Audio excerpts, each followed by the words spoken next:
Dear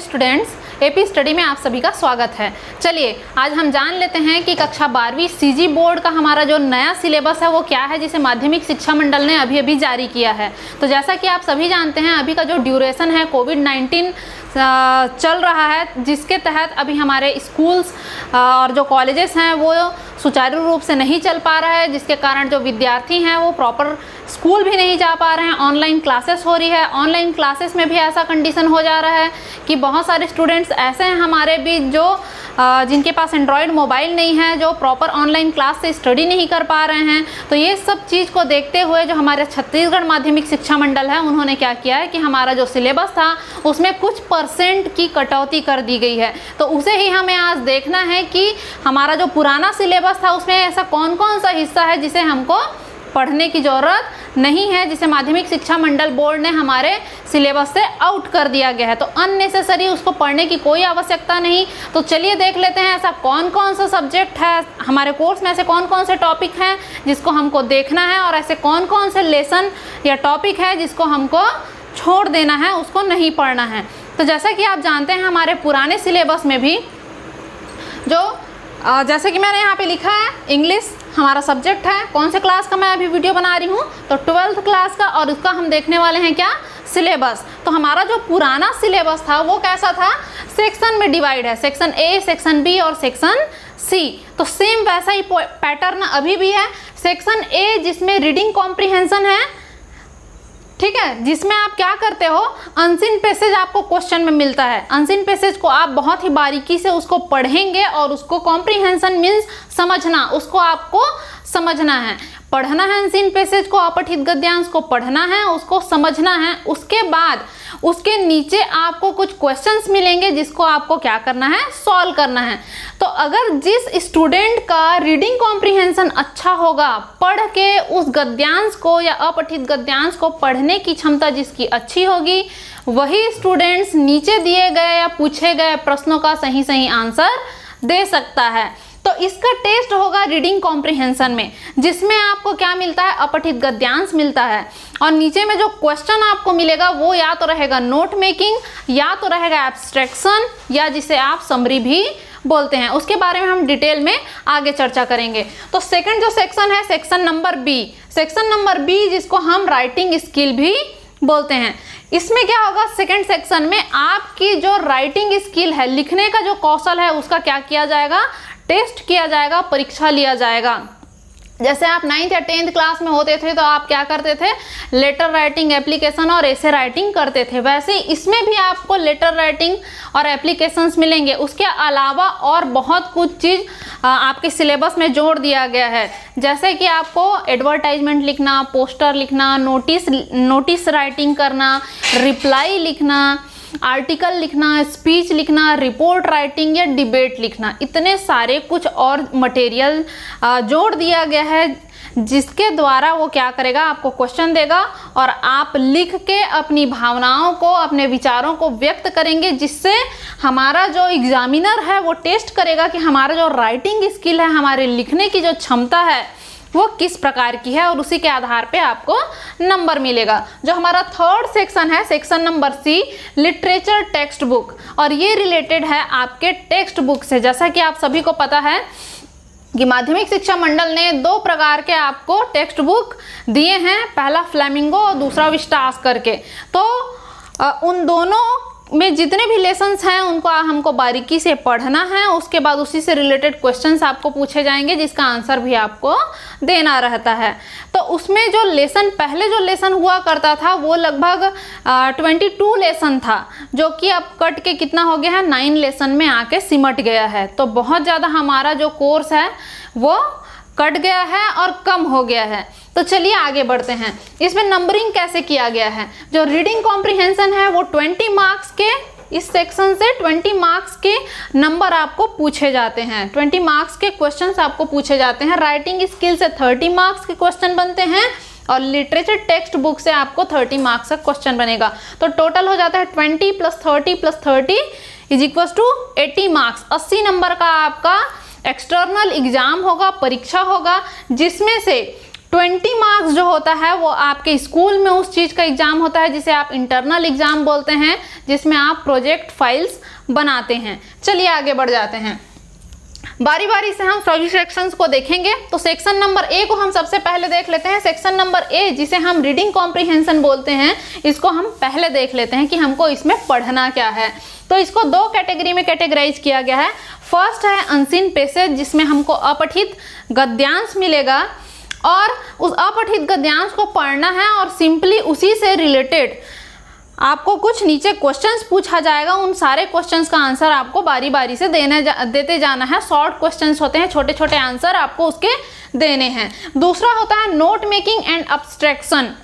abstraction या उसे ही आप क्या बोलते हैं, समरी बोलते हैं। तो इसमें क्या होता है, आपको एक पैराग्राफ अपठित गद्यांश दे दिया जाएगा और उस पर आपको नोट मेकिंग करना है। इस पर नोट मेकिंग कैसे करना है मैं एक अलग से वीडियो बनाऊंगी यूट्यूब पे, उसका लिंक मैं आपको डिस्क्रिप्शन बॉक्स में दे दूंगी। आप क्या करना, उसको वहां से जाके देख सकते हैं। तो जो नोट मेकिंग होता है उसमें क्या होता है, हमको जो अपठित गद्यांश दिया जाता है, मान लीजिए 50 या 75 लाइन का, तो उसको हमको ध्यान से पढ़ना है, उसको समझना है। उसके बाद हमको जब नोट मेकिंग करते हैं तो उसमें क्या होता है, हमको पॉइंट टू पॉइंट लिखना होता है। केवल इंपॉर्टेंट लाइन या इंपॉर्टेंट जो मैटर है केवल उसी को पॉइंट बना के हमको लिखना होता है। पॉइंट, सब पॉइंट, ऐसे करके हमको उसको लिखना होता है। तो नोट मेकिंग की अपनी एक टेक्निक है लिखने का, उसे मैं अगले वीडियो में आपको बताऊंगी। एंड सेकंड है एब्स्ट्रैक्शन या समरी, जिसे हमने छोटी क्लास में भी पढ़ा है। तो आपको एक अपठित गद्यांश दिया जाएगा जिसको आपको थॉरो स्टडी करना है, पूर्ण रूप से उसको पढ़ना है। उसके बाद उसका आपको समरी लिखने के लिए बोला जाएगा। जैसे आप कोई बहुत बड़ी कहानी पढ़ते हैं या रामायण आपने पढ़ा होगा, लेकिन अगर उसका समरी लिखने के लिए बोला जाएगा तो आप बहुत ही छोटे रूप में उस कहानी को बता सकते हैं। तो समरी मतलब होता है सार। उस जो अपठित गद्यांश है जो 75 या 100 लाइन का आपको दिया जाएगा, उसको आपको पढ़ना है, समझना है, उसमें से जो निचोड़ है, सार है, उसको निकाल के आपको लिखना है। और इसमें जनरली आपको एक टाइटल पूछा जाता है कि जो अपठित गद्यांश हमने दिया है कि भाई इसका टाइटल क्या हो सकता है। तो उस पर भी 1 मार्क्स रहते हैं, जिसे जनरली बच्चे भूल जाते हैं। आपको कभी भी टाइटल को देना नहीं भूलना चाहिए। तो जो टाइटल होता है वो रिलेटेड होता है। अगर आपने कोई अपठित गद्यांश पढ़ा तो पूरा अपठित जो गद्यांश है वो किस टॉपिक पे बेस्ड है, किस टॉपिक पे पूरे उस अपठित गद्यांश में बात हो रही, वो टॉपिक ही उसका क्या हो जाएगा, टाइटल हो जाएगा। चलिए आगे बढ़ते हैं। तो ये हमारा section number A reading comprehension, ये तो हमारा कंप्लीट हो गया, जिसमें हमको अनसीन पैसेज देखना है और अनसीन पैसेज से ही कैसे नोट मेकिंग बनाना है और उसका समरी लिखना है। ये दोनों हिस्सा हो गया। आगे बढ़ते हैं section number B. Section number B में क्या करना है, ये राइटिंग स्किल है, जिसमें हमारी जो लिखावट की जो कौशल है उसका टेस्ट लिया जाएगा। तो इसको भी 2 पार्ट में डिवाइड किया गया है। फर्स्ट पार्ट ग्रामर, ग्रामर मतलब व्याकरण। आपने छोटी क्लासेस से जो ग्रामर पढ़ते आए हो उन सब का टेस्ट भी यहाँ पे होगा, ठीक है। तो ग्रामर में आपको क्या क्या पूछा जाएगा, टेंस पूछा जाएगा, वॉइस पूछा जाएगा, नरेशन। हालांकि इन सभी से केवल 1-1 नंबर का क्वेश्चन आपका बनता है। ग्रामर में अधिकतम 10 नंबर हो सकते हैं, 10 नंबर का आपका ग्रामर पूछ सकता है, इससे ज्यादा का ग्रामर नहीं आएगा। तो tense, voice, narration, not only but also, too, clauses, either or, neither nor, if, unless, so that, ये सभी चीज को आपने 9th, 10th और 11th क्लास में पढ़ लिया है। यही सारे ग्रामर के रिलेटेड जो टॉपिक हैं, इस पे 12th में भी क्वेश्चन बनते हैं, जिसको हमको देखना है। तो राइटिंग स्किल में जो फर्स्ट पार्ट है वो क्या है, ग्रामर। तो ग्रामर में हम उन सारे ग्रामर को देखेंगे जिसके बारे में मैंने अभी आपको डिस्कशन किया है। सेकंड में आता है कंपोजिशन। कंपोजिशन मतलब आपको कंपोज करना है, आपको लिखना है, और इसे हमने क्या किया है, 2 पार्ट में डिवाइड कर दिया गया है। पहला है शॉर्ट कंपोजिशन और लॉन्ग कंपोजिशन। जैसा कि नाम ही आपको इंडिकेट करता है, शॉर्ट कंपोजिशन मतलब आपको उसको शॉर्ट में लिखना है, छोटे रूप में लिखना है, और लॉन्ग कंपोजिशन मतलब उसे आप बृहद रूप में आपको लिखना है। तो इस पे आपको ज़्यादा मार्क्स रहेंगे और इस पे 4 या 5 मार्क्स के आपको क्वेश्चन बनते हैं। तो जो आपका शॉर्ट कंपोजिशन है उसको देखते हैं कि उसमें हमको आखिरकार पढ़ना क्या क्या है। तो फर्स्ट जैसा कि लिखा है एडवर्टाइजमेंट। जितना भी एडवर्टाइजमेंट या विज्ञापन होता है, जैसा आप इश्तहार वगैरह में देखते हैं, न्यूज़पेपर में देखते हैं, तो उसकी हम प्रैक्टिस करेंगे कि हमको एडवर्टाइजमेंट कैसे लिखना है। मान लीजिए आपकी घड़ी या पर्स कहीं के खो गया है, या किसी की बच्ची आपको रेलवे स्टेशन में मिली है, तो आप उसके बारे में अगर इश्तहार में छपवाना चाह रहे हैं तो आपको एडवर्टाइजमेंट लिखने का सही तरीका मालूम होना चाहिए, तभी आप क्या कर सकते हैं, सही तरीके से एडवर्टाइजमेंट लिख सकते हैं और उस पर आपको सही पूरे नंबर मिल पाएंगे। तो फर्स्ट हमको सीखना है कि एडवर्टाइजमेंट लिखा कैसे जाता है। Second, notice writing.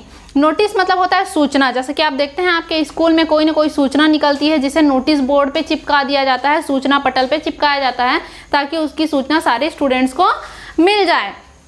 तो इसका भी लिखने का एक प्रॉपर तरीका होता है, उसे भी हम सीखेंगे कि नोटिस कैसे लिखा जाता है। इसको हम आगे के वीडियोस में बारी बारी से पढ़ते जाएंगे।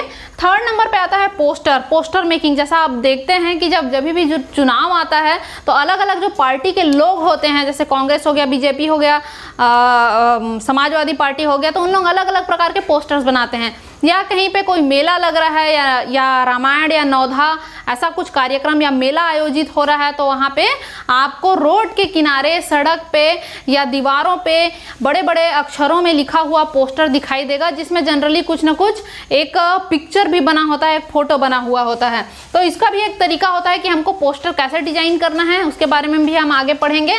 फोर्थ नंबर पे आता है रिप्लाई। अगर किसी ने आपको लेटर लिखा है तो उसके रिप्लाई में, उसके जवाब में आप कैसे एक जो अपना लेटर है उसको आप कैसे लिखेंगे। तो रिप्लाई हमको दो तरीके से देखना है, फॉर्मल और इनफॉर्मल। फॉर्मल मतलब क्या होता है, औपचारिक, जिसमें आप अपने से बड़ों को या किसी अधिकारी को बिल्कुल औपचारिक शब्दों का प्रयोग करके एक पत्र लिखते हो। और इनफॉर्मल मतलब जितने भी आपके रिलेटिव हैं, आपके जो दोस्त हैं, उनको आप क्या करते हो, पत्र लिखते हो। तो रिप्लाई कैसे लिखते हैं उसको भी हमको आगे की वीडियो में देखना है। फिफ्थ नंबर पे आता है इनविटेशन। इनविटेशन मतलब आमंत्रण या निमंत्रण कार्ड। जनरली आपने देखा होगा आपके घर में शादी के लिए या घर के इनॉग्रेशन के लिए, घर के उद्घाटन के लिए या विभिन्न प्रकार के जो कार्यक्रम होते हैं उसके इनविटेशन का एक आपके यहाँ कार्ड आता है। तो वो इनविटेशन का कार्ड हमको कैसे डिजाइन करना है, अगर कोई टॉपिक हमको दे दिया जाता है तो हमको कैसे एक इनविटेशन कार्ड डिजाइन करना है, उसके बारे में भी हम पढ़ेंगे। ये भी दो टाइप का होता है, फॉर्मल और इनफॉर्मल। 6 नंबर पे हमको देखना है लेटर्स, कि हमको एक क्वेश्चन दे दिया जाएगा कि आपको इनको लेटर लिखना है और टॉपिक दे दिया जाएगा कि किस मुद्दे पे, तो हमको क्या करना है, एक प्रॉपर तरीके से लेटर लिखना है। और इन सभी पे 4 या 5 मार्क्स रहते हैं, इसीलिए इसको नाम दिया गया शॉर्ट कंपोजिशन। अब बारी आती है लॉन्ग कंपोजिशन, ये 8 to 10 मार्क्स का होता है। तो इसमें फर्स्ट नंबर पे आता है आर्टिकल, सेकंड नंबर पे आता है स्पीच, थर्ड नंबर पे आता है रिपोर्ट और फोर्थ नंबर पे आता है डिबेट। तो आर्टिकल क्या होता है? आर्टिकल जनरली आप अगर गूगल में सर्च करेंगे तो आपको कुछ ना कुछ आर्टिकल मिल जाता है पढ़ने के लिए। तो वो होता है किसी व्यक्ति के विचार जिसे वो अपने शब्दों में क्या करता है, अभिव्यक्त करता है, लिखता है, तो उसे ही हम क्या करते हैं, आर्टिकल। अगर महात्मा गांधी जी के बारे में मुझे एक आर्टिकल लिखना है तो महात्मा गांधी जी के बारे में मुझे जितना भी कुछ नॉलेज है मैं उसे क्या करूंगी, अपने शब्दों में व्यक्त करूंगी, लिखूंगी, तो वो मेरा क्या हो जाएगा, एक आर्टिकल हो जाएगा। सेकंड नंबर पे आता है स्पीच। स्पीच मतलब होता है भाषण, जिसे आप मुंह से बोलते हो और अपनी जो विचारधारा है उसे अभिव्यक्त करते हो दूसरे लोगों के सामने। जनरली आपने स्कूल, कॉलेजेस वगैरह में स्पीच में भी पार्टिसिपेट किया ही होगा। थर्ड नंबर पे आता है रिपोर्ट राइटिंग। रिपोर्ट राइटिंग क्या होता है? तो इसमें ऐसा होता है कि किसी भी घटना, एक्सीडेंट या कोई भी इवेंट है, कोई भी घटना है जिसे आपने अपनी आंखों से देखा है, उसको अनुभव किया है, उसको ऑब्जर्व किया है, या उसके बारे में आपने इन्वेस्टिगेशन किया है, या दूसरों से उसके बारे में इंफॉर्मेशन इकट्ठा किया है ना, जिसे आपने देखा हुआ है, अनुभव किया है, आपने इन्वेस्टिगेशन किया है या इंफॉर्मेशन कलेक्ट किया है, तो इन सभी आधार पे फिर उस घटना के बारे में आप जो भी कुछ आपने महसूस किया है या देखा है उसको आप जब एक पेपर पे शब्दों के माध्यम से लिखते हो तो उसे ही हम क्या बोलते हैं, रिपोर्ट राइटिंग कहते हैं। फोर्थ नंबर पे आता है डिबेट। डिबेट या वाद विवाद। इसमें क्या होता है, दो पक्ष होता है, एक फेयर होता है और एक क्या होता है, उसके विपक्ष में होता है। एक पक्ष में होता है और एक विपक्ष में होता है, अगेंस्ट होता है। तो फेयर और अगेंस्ट, तो जो पक्ष में होता है वो अपना पक्ष रखता है कि भाई एक टॉपिक दे दिया गया कि जैसे कि मिड डे मील है, मध्याह्न भोजन है, वो होना चाहिए कि नहीं होना चाहिए स्कूल में, है ना। तो एक पक्ष रखेगा कि भाई होना चाहिए, इससे हमें ये फायदा हो रहा है करके वो अपना पक्ष रखेगा। एक विपक्ष होगा, वो अपना विचारधाराओं को प्रस्तुत करेगा कि मिड डे मील स्कूल में नहीं होना चाहिए, इसके ये नुकसान है करके। तो पक्ष और विपक्ष दोनों क्या करेंगे, अपनी अपनी विचारधाराओं को मिड डे मील जो हमारा एक टॉपिक रहेगा उसके ऊपर क्या करेंगे, अपनी भावना को व्यक्त करेंगे। तो डिबेट वही होता है जिसमें आप पक्ष और विपक्ष दोनों की विचारधाराओं को क्या करते हो, शब्दों के माध्यम से लिखते हैं। तो ये हो गया हमारा लॉन्ग कंपोजिशन।